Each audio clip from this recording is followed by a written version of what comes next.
મિત્રો લાટીન દાળ બની ગઈ છે અને હવે ખાલી જમવાનું જ બાકી છે. બધા જમી લઈએ મસ્ત મજાનું.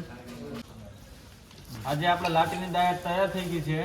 જોઈ લ્યો બધા. જયદીપભાઈ જ બનાવી. મસ્ત ખાવાની છે. આજે અમારા રસોઈયા જયદીપ હા અને આ આખા રોટલા પૂરા કરવાના છે ભાઈ. વાહ બધીમાં બધો માલ આપણો લાટીથી જ લઈ આવવાનો. બધો લાટીની જ દાળ છે. હા 7 જણા અને એક બે રોટલા. જોઈ લો રોટલા પણ જોઈ લો. આ બધા રોટલા નીકળી જશે. 21 રોટલા ખાવાના છે. બધી સાફ કરી દેવાનું છે. બધાએ લાડવો છોરી લીધો. લાડવો ચોરીને જ ખાવાની મજા આવે. આનંદ હાચો લાટીની દાળનો આનંદ લેવો હોય ને તો લાડવો ચોરીને જ ખાવાની મજા હા હો ને આવું તો ઘેરેય ન મળે. મળે આવી મજા તો ઘેરેય ન થાય ભાઈ. આવે. વધારે સારું લાગે આપણે. હા અને ભાઈ આની મજા છે ને ખરેખર કઈ ઘટે નહીં. તો મિત્રો અમે ખાઈ પીને આવી ગયા છે રૂમમાં. આ ભાઈ તો આવીને જીતા હુઈ જ ગયા. તો મિત્રો આજનો વ્લોગ અહીંયા આપણે પૂરો કરીએ છીએ. અમે થોડીક વાર રહીને હુઈ જાઉં.